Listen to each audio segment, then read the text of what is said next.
Tonight we spark up the chemistry between vintage champagne and lovely crab meat, take you on an imaginative voyage to the lovely world of silk scarves. We have a chat with the Central Rat Race organiser and find out more about this charity event. Admire some contemporary and colourful French paintings, and participate in a children's charity project with star racers. Welcome to Dolce Vita. Rabia, what do you think makes a perfect couple perfect? A few similarities, but most importantly, they must complement well with each other. But some researchers say that differences in people, instead of causing conflict, may lead to companionship. Well, from my experiences, that's definitely the case. But believe it or not, it also applies to the well-known culinary couple, food and wine as well.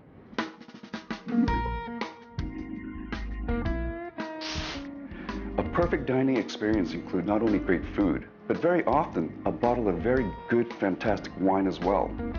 So it's not surprising for a lot of people to consider food and wine as being a best matched couple. But then again, as we all know, different couples have their different chemistries. And to find out exactly what's great that goes with the vintage 1996 that we'll be tasting today, we're going to join our two culinary experts for a wet market tour and see what they've got.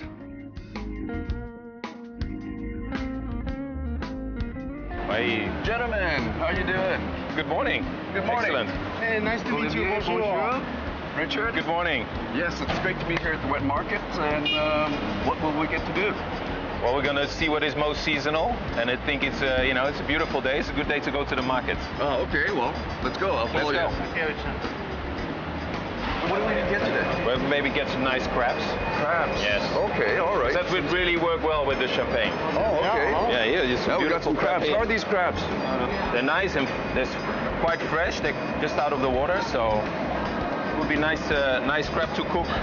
And the meat we can use, and the carcass we can make maybe a nice jello. Maybe make different textures, some jello, some soup, and maybe also a little bit of very light foam. Okay. So all different textures of crab and different temperatures. And even because the crab can be very sweet, we make some ice cream. Would work very well with the because of the very delicate bouquet you have in the Exactly. crab. It's very delicate and long, and that would match cook extremely well. I You're think right, so. Yes. fantastic. Yes. Yes. The dish we're making here is the crab meat in 4 textures and 3 temperatures. 4 textures are the crab meat in salad, crab foam, the soup, and the crab flavoured ice cream. As for the salad, mix the crab meat, mayonnaise and other ingredients into a bowl. Remember to sprinkle it with a slight amount of chilli to bring out the freshness of the crab. The foam on the top of the salad has a very interesting texture, and it adds more fun to the dish. And finally, the crab flavour ice cream. It's quite mind-boggling how good it can be. Truly a work of art. With surprisingly high sugar and high acidity in the grapes, the 1996 harvest was a dream in quality for champagne. And that's why this vintage 1996 is easily recognised as one of the best in the world. And let's try it with the exquisite dishes like the one Richard has just prepared for us. I'm joined now by Olivier Krug from France, and welcome to Hong Kong, Olivier. Hello, nice to be with you. Bonjour. Bienvenue. Merci. So, we know that vintage 1996 is an exceptional year for champagne. Why is that? 1996 was a fantastic year for champagne because nature gave us at the same time a year with a lot of intensity and maturity and a lot of freshness. Therefore, we could make a very, very spectacular champagne. Okay. For the champagne, the texture, the fragrance, the bouquet, even the appearance of it is very important. Can you tell us more about that? Usually we say love starts with the eye. And when you look at your glass of Krug, you have this richness and those very elegant bubbles that are already a nice promise of a great experience. Okay. So is it true that the smaller bubbles make a better champagne? It is true that the smaller the bubbles, the better is the champagne, because the bubble, instead of exploding in your mouth, will explode at the very end of your palate and contribute to a very long finish. Okay, so that's what we're looking for. Absolutely. A long finish. Absolutely. Cheers. Thank you very much. It was a pleasure for me not only to share this glass, but to share my champagne culture with you. Oh, thank you. It's my pleasure. Merci beaucoup. Merci beaucoup. À votre santé. Let's have some food that Richard made for us too. Yes, well. because this is what life is all about: wine and food and pleasure. Exactly. And Richard was saying that the crab that he chose is a very good match for the vintage 1996 that we're tasting. So, would you do us the honor? I will for sure, I will.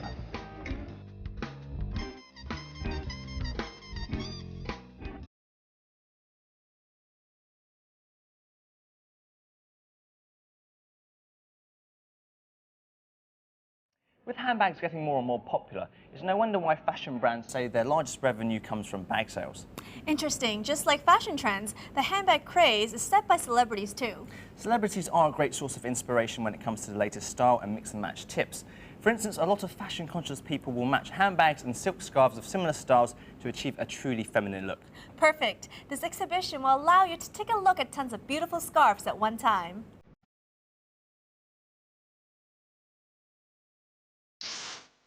A letter from an amazing adventurer and storyteller extraordinaire. What a wonderful surprise from Paris. A very intelligent man once told an incredibly unusual story, so let me show it to you. Once upon a time, in a far, far away land, a little boy saw a red bird come out from a majestic red egg. It unfolded its wings, which were covered with feathers made of silk. To celebrate his birth, the villagers sang and danced while ribbons swirled around the air, and while the red bird danced, his silk feathers started to fall off. To honour the arrival of such a wonderful creature, the villagers invented a game using small white eggs, and some people even considered it as an early form of golf.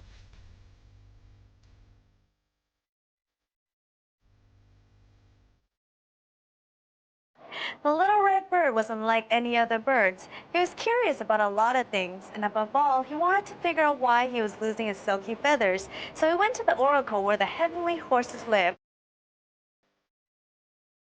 And the great master said to the little red bird, "To discover your destiny, you must travel to the ends of the world. This is your fate. The end of your journey will be the end of your fate." As puzzled as he was, the bird said goodbye to the little boy and took off in the hopes of finding answers to his questions, and a few feathers were left behind.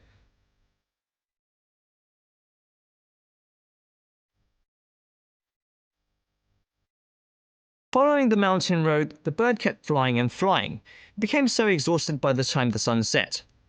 Luckily, there was a cabin where he could take rest from the cold, snowy winter night. Next morning, it was still snowing like mad, and it kept snowing for a few more days.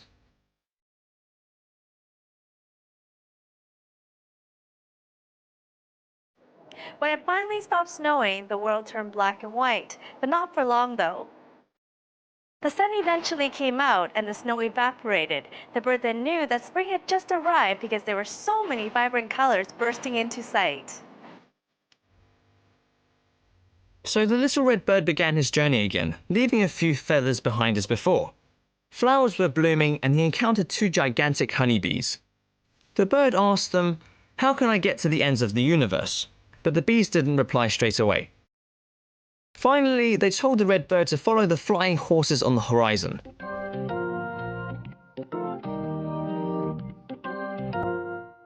The bird finally reached the ends of the universe. The entire world was in such detail. Continents were transformed into various luminous silk bubbles floating in the deep blue sea. All of a sudden, the little red one realized his mission. He was a link between all unique and distant lands. To unite all the sprinkling colors, the bird went to see some artists. To find the essential link, he went to see some scientists.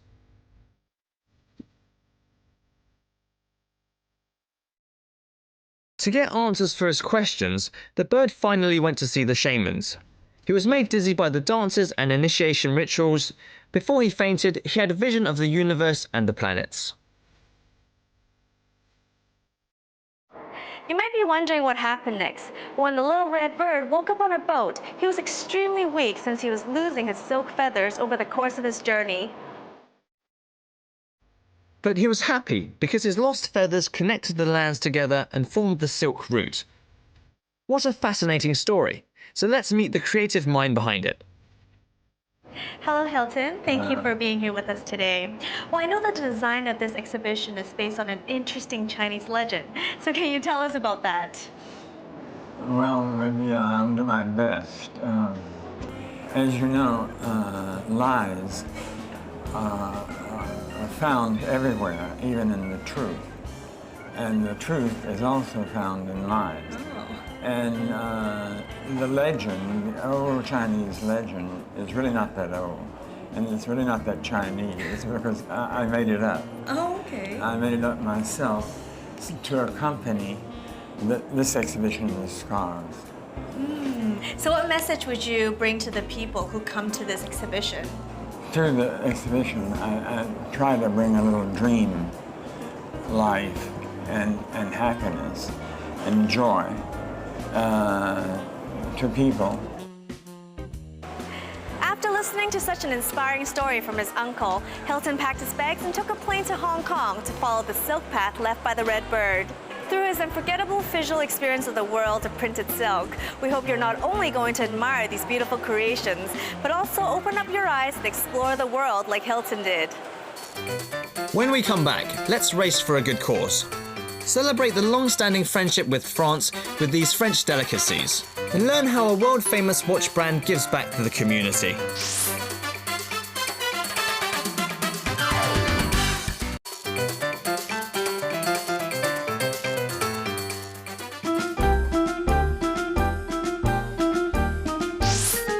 Business suits, briefcases and running shoes. You might recognise these scenes. Yes, it's the Central Rat Race. And this fun charity event is returning this October. To find out more about this fundraising campaign, we recently had a chat with the event organiser, Mr. YK Pang. So YK, tell me about the achievements of last year's Central Rat Race. Well, last year was the first Central Rat Race ever, and we raised over 2 million Hong Kong dollars for charity, and more than 350 people took part. So what do you plan to achieve this year? Well, we hope to build on last year's success and have even more participants and raise even more money for charity this year. And how's the Central Rat Race different to others around the world? Well, as you know, actually, this kind of race actually occurs in a number of central business districts, like in Wall Street, in Toronto, and in Singapore. Most of the races are based on speed and a kind of marathon activity, but our race is more fun-filled. Our race takes place not only on the streets, but also in the buildings themselves in Central. That is quite unique. And people dress up in their business suits, they carry a briefcase instead of passing a baton, and so they pass the briefcase around. And then there are a lot of obstacles, and the races are themed according to, you know, what happens actually in the work cycle of business executives in Central. So we have themes like, you know, climbing the corporate ladder, we have themes like boot camp and so on. And so it's more than just the race itself, there's also a lot of fun-filled elements in it. So tell me a little about the charity this is for. Well, the charity that we're raising money for is Mindset, and this is a registered charity which serves people in the mental health sector. So the charity supports organizations and projects which help to alleviate mental health problems and also to promote mental health in Hong Kong and also China. The Central Rat Race has 3 different events: the original Rat Race, the Big Rat Race, and the Iron Rat Race. What's the difference between those 3? Well, the original Rat Race is a team relay event. The Big Rat Race is in fact for the top dogs in those companies. So it is a shorter route, and the exertion level is probably just a little bit less than the others. And the Iron Rat Race is for people who run the whole course on an individual basis. So really, these are the Iron Rats. The people who can really do it. So what's the prize this year? Well, we have you know, the cups for the individual prizes. There are prizes for the best dressed teams. There are prizes for individuality and so on. But I think the most important reward for the people taking part is the satisfaction of proving that they still have the physical ability to do it, first of all. And more than that, they're doing something for the community. They're doing something for charity and for people, you know, who could use a bit of help from us. Thanks very much, YK. Hope you every success this year, and hope you raise more money than you did last year. Well, thank you, Jason. I hope to see you there. So, Francis, what's your favourite colour? It's blue. It's a bit melancholy, I know that, but it gives me a sense of peace of mind. Did you know that painters also study the theories about colours, thinking about how they interact with each other long before they even start painting? That's right, those are great theories to learn, but as I was told by experienced painters, a lot of times they say that the prediction doesn't always come true as theories tell them. And the trial and error method, They say that it gives more room to explore and also to imagine.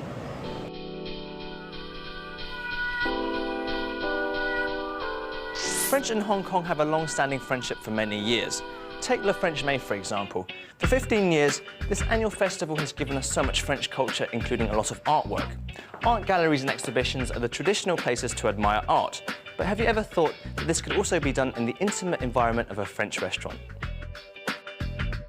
Born in the south of France, contemporary French artist Christian Pendelio started to display his talent in painting at a very young age. His creations often reflect his vision of the beauty of people and nature, and he always creates an irresistibly romantic expression of love. So let's see where the inspiration for his story-like painting style comes from. Nice to meet you, Christian. Nice to meet you. I know you've been painting since you were a very little boy. Has your style changed very much over the years? Yes, it changed a lot. At the beginning, it was just, of course, comic stories with different cases. And now it's one case, and inside there's a sort of theater with little and poetic and sometimes humoristic stories each time. Okay. So it's quite different ways, but there's a comic inspiration before. But where you live in France must also have inspired a lot of your work. Probably the sea, but also what you imagine from the horizon, the line very far, and you can see, of course, what happens over this line, but you imagine a lot, and probably it's why I do something about the sea. Okay. But do you think Hong Kong also has that kind of inspiration too? I think Hong Kong will give me some inspiration about the sea, and because it's open to the sea and the whole world, and about the culture I just discovered. But and about the similarity you can find between Hong Kong and my own country. In the west part of France, there's like this in a little size, some islands and etc. It's possible to recognize some. It's very tasty. Yeah.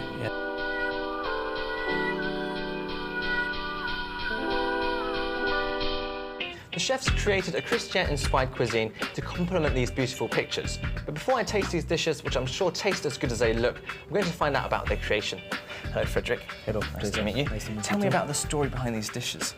Well, when we first thought about bringing Christian over here, we talked together a little bit over the phone. He sent me the picture, and you have this kind of feeling. So you talk, because you are coming from the same area. Yeah. So it was something in between us. So we talk. I understand a little bit more about the paintings, and he sent me the picture. We look at them. He explained to me the whole story, and then I come up with tried to understand what he wanted to picturize, and then I tried to put it on the plate. So did you actually try to convert the colours into the cuisine?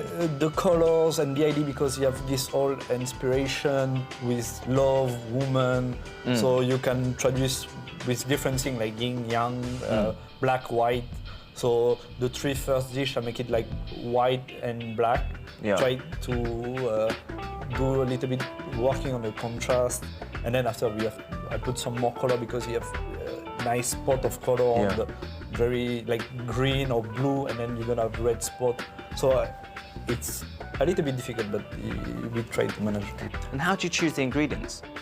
They are basically French ingredients. Yeah. The one you can find at this season, because of course we are working with the season. And then after it's pretty easily we have to find which one are the best, and then we try to match it with the paintings or what we have in mind. Brilliant. Thank you very much. Thank you.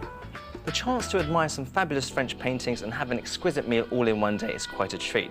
But if all of this isn't quite enough, the captivating view of Victoria Harbour will add a nice finishing touch to your day.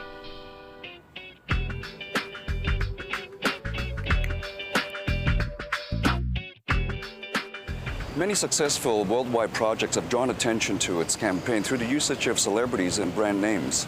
Some people worry that celebrities draw the main focus away from the event, especially charities. But personally, I think charity and celebrity go hand in hand. Yes, because famous faces are great tools to bring public awareness over different events. And those charity celebrity endorsements support the stars to continue on to take on bigger charity projects later on. What's more, we can find out what the celebrities have been up to.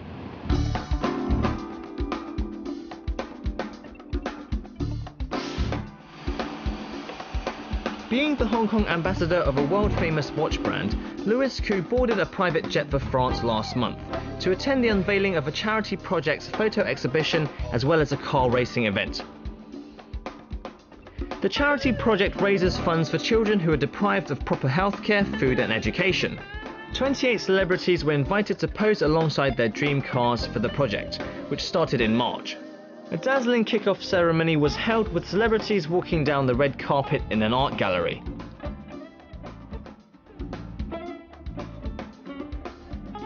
And portraits of the stars were showcased in the event.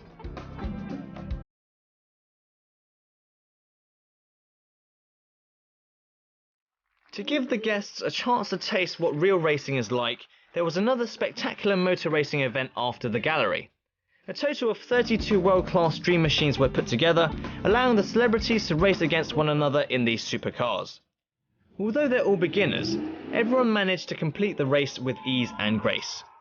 Apart from the race, celebrities could also participate in the memorable session hosted by world-class racers.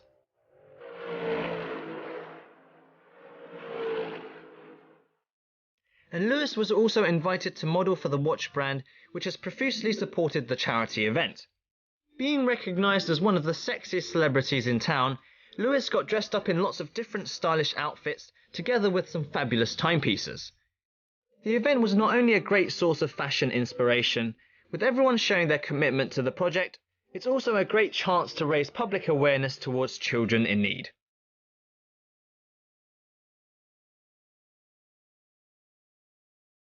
That's all we've got time for tonight. Hope you've enjoyed watching. That's right, and to find out more information about all the fantastic items in this episode, check out our website. And next week, we'll bring you more ideas on where to shop, eat, and how to live the Dolce Vita in Hong Kong. That's right, so we'll see you next week. Ciao, baby.